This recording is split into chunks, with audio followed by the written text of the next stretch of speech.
Hey, ever wonder why blue is everywhere now, but in ancient times, it basically didn't exist?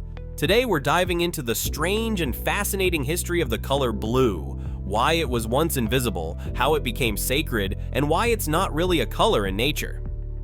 Here's something weird. In ancient texts like Homer's Odyssey, the ocean isn't described as blue, it's called wine dark.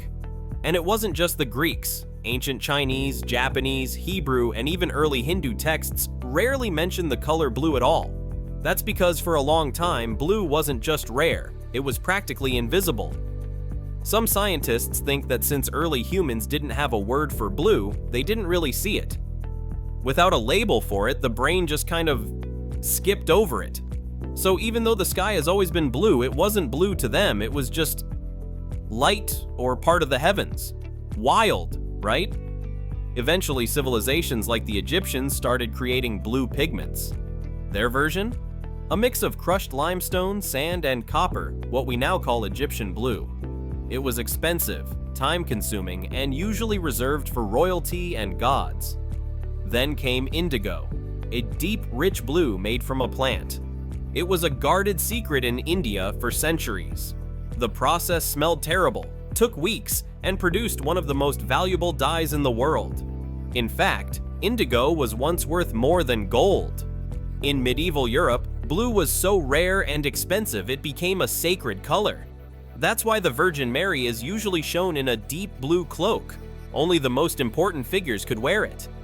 Everything changed in the 1700s, when a German chemist accidentally created Prussian blue.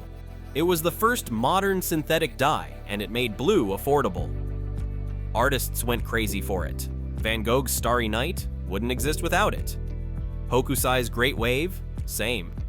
Blue quickly went from sacred and exclusive to one of the most common colors in the modern world. Today, it's even considered the world's most popular favorite color. Here's the science bit. The sky looks blue because blue light waves scatter more in the atmosphere. Shorter wavelength equals more scattering equals blue sky. But here's the trippiest part. Many animals that appear blue, like blue jays and butterflies, don't actually have blue pigment. Their color comes from structural reflection. They bend light in a way that makes our eyes think we're seeing blue. So even in nature, blue is kind of an illusion. From invisible to iconic, blue has had a wild journey. Next time you look at the sky, just remember, it took thousands of years for humans to finally see it. If you thought this was cool, drop a like, hit subscribe, and I'll see you in the next one. Stay curious.